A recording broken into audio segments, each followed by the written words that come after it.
Welcome back to the YouTube channel of Malawian Cameras. Before the update pano ya Burkina Faso ndi Iran. Surprise. Yeah, kumano before tisanapite kumeneko, right? Tisanapite ku Burkina Faso ndi Iran. But update nditu. Tieni tuweka ku Malawi wavuta. Nkani ndia ngongole za nifi zimene IMCP ambiri akwiya kwambiri chifukwa chonena kuti ndalama zambiri amangodya ndi anthu akulu. Like how come munthu mmodzi 200 million munthu mmodzi 100 million munthu mmodzi 300 million munthu mmodzi? No, come on guys. No. Guys, no. Drama zinaboka. Come on, I'll tell you why. Chino jake chichitika chino kuti nthai zina umakhala kuti president yo tsogoleriyo anthu amuonerera kupusa kwambiri kuti ndi opusa ndi ogona.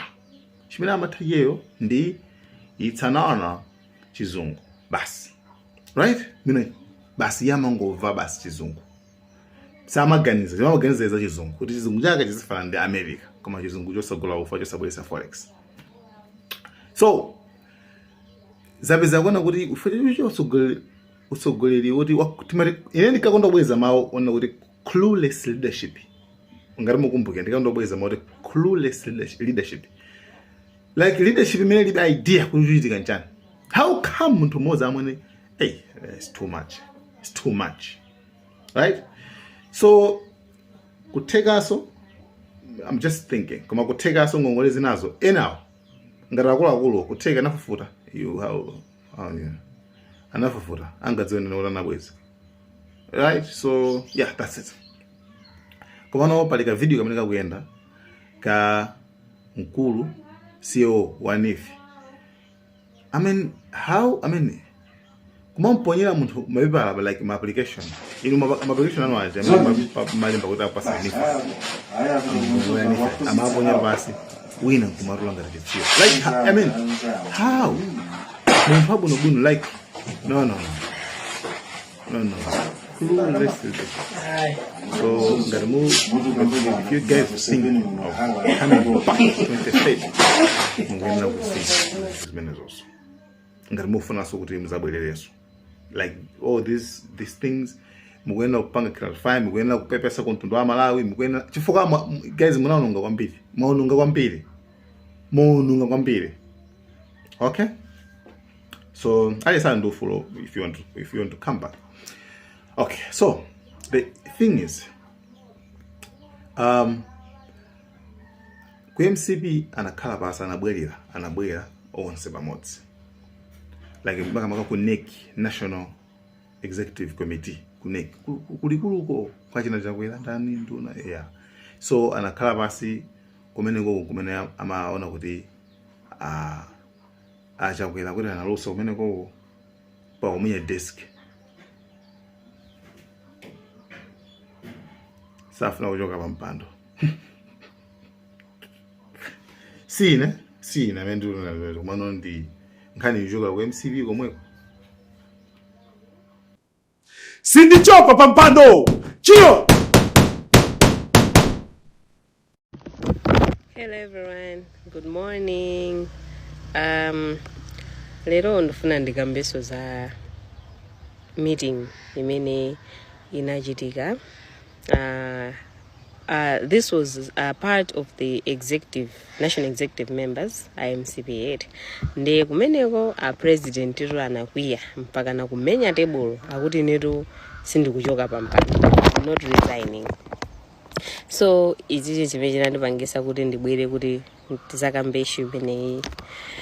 So the very first question I would ask is, kodi achakwera mu office muli chani chimene chikukanikisa kuti mpaka na asachoke mu office akakamirebe pampando, right?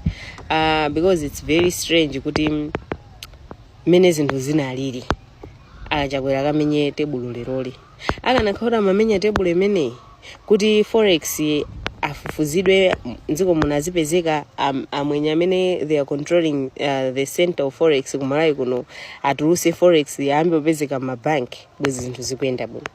Akanakhaza kuti amamenya tebulo kuti fuel azipezeka bwezi zinthu zikuyenda bwino.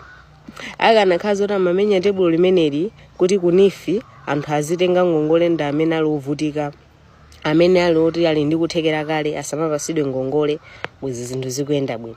Akanakhaza onena kuti amamenya tebulo limeneli kuti zinthu zitsike mtengo bwezi zinthu zikuyenda bwino. Komanso kuchipana kanakhaza kuti amamenya tebulo limeneli kuti ma primaries aziyenda bwino bwezi zinthu zili bwino. Akanakhaza kuti amamenya tebulo limeneli kuti ndalama zimene chipani chinapanga fundraising kuti kumangidwe mpanda ku headquarters mpanda umangidwe bwezi zinthu zikuyenda bwino. Koma umenya tebulo just because anthu aukira kuti sakuafunaso nomamenya tebulo kuti I'm not going anywhere. That raises more questions kuti muli chani mu office imene momo chimene chikuwapangisa chakwera kuti akane azikakamirabe pampando. Mbuyomu abakiri muuza ukakamirabe mpando eti anthu ankanoti kuti kuli chani chimene abakiri ayiwala kusanjika kuti tikatengeta apatsire. So this is just the same thing kuti muli chani mu office mo chimene chikupangisa kuti achakwera mpando wa ukakamirebe. And ineyo ndimanena kuti mwina 2030 achakwera ikathatemu yawo asaimeso pampando asira anthu ena iwo akapume. But with this act of kumamenya tebulo ataipisira pamalo, that just shows kuti he's not a Democrat. And to be honest, he's supposed even to resign now, because if he doesn't resign, MCP will be finished, I tell you, and we are doomed. Chifukwa leadership yomaonesa anga chifukwa chokakamira udindo pamene anga imene imakanika kuonesedwa pokonza zinthu. That just shows kuti ndekuti this is for his personal gains and not the love of the party. So izizi tikuyenekera kuziunikiraso kuti kodi chimene chikuwapangisa chakwera kuti azukakamira mpando aononga zinthu zingati ndi chani chimene aononga chimene akuopa kuti ichi chindikachoka pa mpando ndidzayaluka nazo. Because fairly he's supposed to leave the position and pave way for others to come in. But if he's still insisting to be the president of MCP, he will just finish MCP. Chifukwa, it was shown in the way people voted it. It was a vote of no confidence, as I said. Chifukwa chonota anthu samamfuna chakwera anthu ana atatopa naye ndi mmene zinthu zinaendera. I personally lost interest in him, but I support him very much.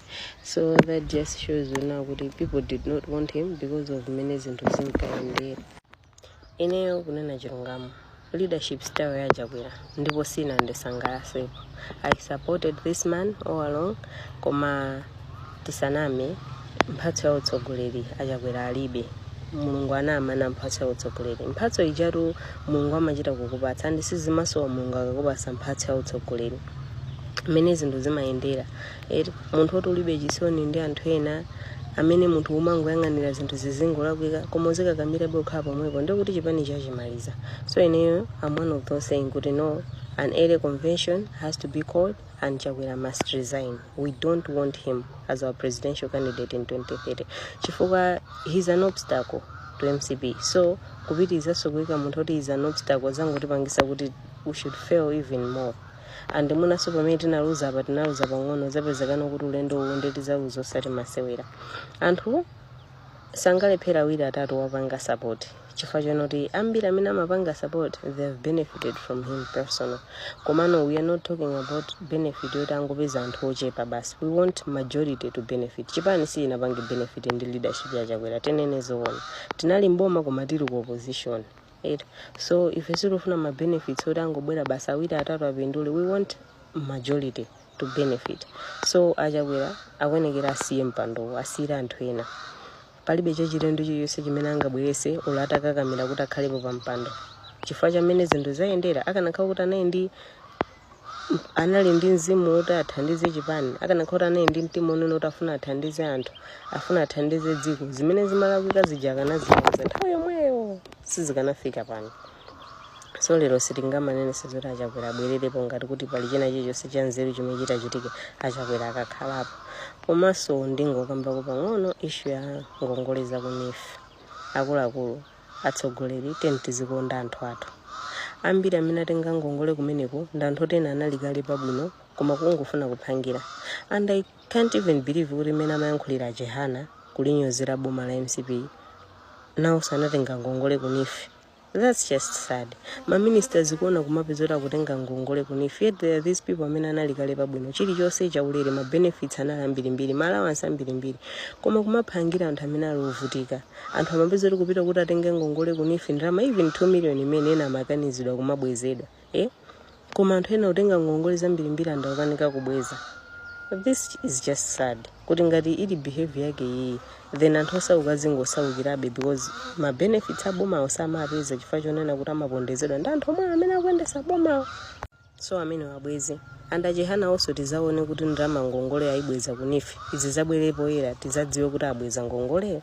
Osati atengepo advantage kuti Fred ndi second vice president akwenekera ngongole ayibweza. Anthu osamene atenga ngongole kwani ma former ministers MCP osewo akwenyena abweze ndalama lenawo azo anthu. Anasungisa ndalama. Anasintha ma account kuika m'mayina abale yawo. Akwenekera abweze ndalama zimene zigwire ntchito zina zothandizira dziko.